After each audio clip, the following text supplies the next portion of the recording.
Hej og velkommen til denne lille sammenligningsvideo.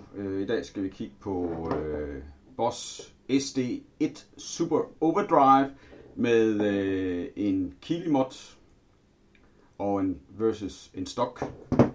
Og jeg satte dem her i serie af hinanden. Begge to kører på batteri. Forstærkeren er en HT5 Blackstar top med et Roland 4x8 kabinet. Ikke noget videre, men finere. Gitaren er en magnetdesign med 2 humbucker på. Der er lidt over medium output, men heller ikke high output.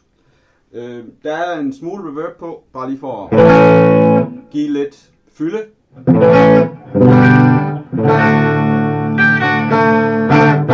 Gitaren trænger til nye strenge, men sådan er det så meget. Lige i dag, der tror jeg ikke lige det gør det store. Lad os prøve at tage stokken først. Jeg har sat volumen til klokken 3, driven til klokken 12 og tonen til klokken 12. Hvorfor har jeg så sat volumen til klokken 3? Det er simpelthen fordi, når jeg skifter her frem og tilbage, så synes jeg at niveauet er cirka det samme. Og det passer cirka med klokken 3. Det lyder ikke skidt. Super Overdrive er en klassisk overdrive med asymmetrisk klipning.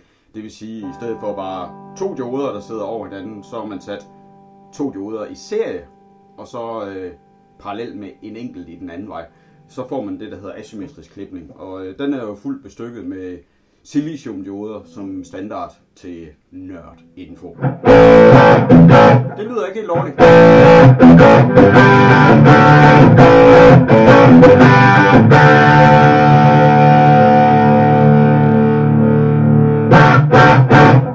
Men lad os så prøve at tage Kili-modden.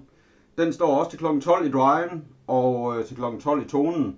Og volumen står faktisk kun til klokken 11. Og det er fordi lige nu der står den til LED-klipning. Der er jo sat en switch i til at skifte imellem LED og germanium. Og eftersom LED'en klipper ved en lidt højere spænding end silicium, så er volumen også det højere, men det vender vi lidt tilbage til. Her står den til klokken 11. Så jeg lige kan tænde for den.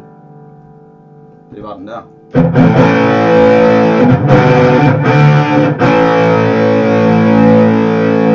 Umiddelbart så er lyden noget tykkere. Der er noget mere bål på. Og det er næsten kun til klokken 12. Lad os så prøve at tage den på germanium. Det man umiddelbart vil opleve, når man skifter ned til germaniumklipning, det er, at volumen falder. Og det er fordi, at germanium klipper ved en meget, meget lavere spænding end både LED og silicium. Så vi skruer lidt op. Vi sætter den til klokken 2. Så vil jeg være der igen. Og nu ved jeg ikke, hvor godt man kan høre det her på videoen, men når man er nede på germanium, det er sådan meget komprimeret lyd.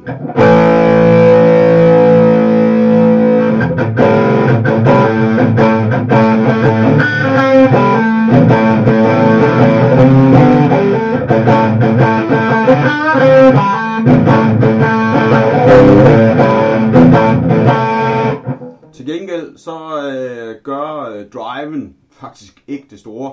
Man kan skrue den ned til et minimum.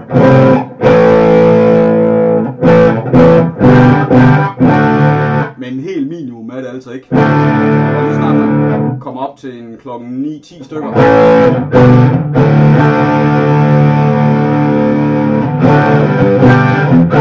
Nu står den til klokken 12 igen. Om så står det klokken 12 eller klokken 5. Der er altså ikke den helt store forskel, og det har noget at gøre med den måde germanium klipper på. Der er simpelthen ikke mere at give af. Den er skruet helt i top. Bum. Og så.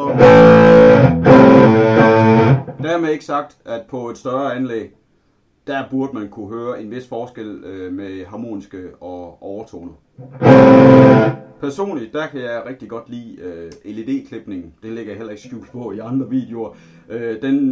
Med LED-klipningen minder den faktisk lidt om en Boss BD2 med Brent Mason modden på. Fordi der er også LED-klipning. Der er så begge dioder, der er. Men der synes jeg godt nok, den lyder fedt.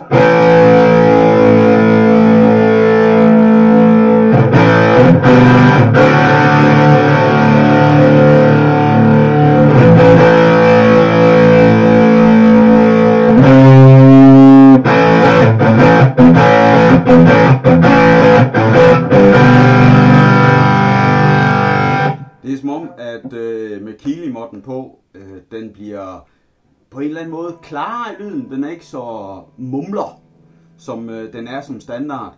Der er det, de siger clarity i US, og det er det ret i. Det er til gengæld også en ret dyr mod at lave. Der er både en switch, der er en stacked operationsstærker på, to, man simpelthen lodder oven på hinanden og sætter i, og skifter den, der sidder i som standard. Og Keeley, han bruger Texas Instruments. Fint nok, så gør vi det. De er let tilgængelige, så det er jo ganske fint. Og derudover det, så er der også en germanium transistor, bruger jeg. Mange vil sikkert bruge en diode, en 1N34. Jeg synes, den er lidt fesen. Den er endnu lavere klippingsspænding end den her oldnordiske germanium transistor, jeg har fundet, der hedder 2N393, for dem, der rigtig vil være nørder. Slå den op og find den på eBay. Den koster en mindre formue, men jeg synes altså, den gør arbejdet meget federe. Den er ikke helt... Den er bare... Den kan nogle ting. Det er en transistor i metalhus, det er helt... Til gengæld er den fysisk stor, så den fylder lidt inde i selve pedalen her, men det er jo ligegyldigt, bare den dur. Og derudover så har du også lavet det, der hedder en bypass mod, som også Keeley har fundet på, og det var faktisk lidt kringlet at finde ud af, hvad han gjorde. Der er nogle af de her SD1'ere, der støjer, når man har den i bypass, og fyrer helt op, det hele står på max. Så kan man godt sådan have en bypass bleed, som de kalder det. Og fordi det er jo ikke true bypass, det er jo en buffed. Så derfor så har Keeley simpelthen fundet på at forbedre den her bypass med en ekstra fedtransistor, som man sætter i.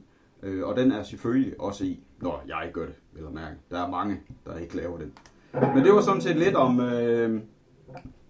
Boss Super Overdrive SD1 med Keeley-modden på. Jeg ved ikke, selvfølgelig så er den også med den obligatoriske blå lysdiode i, som der bare skal være nu om stunder. Sådan er det. Tak for det. Hej.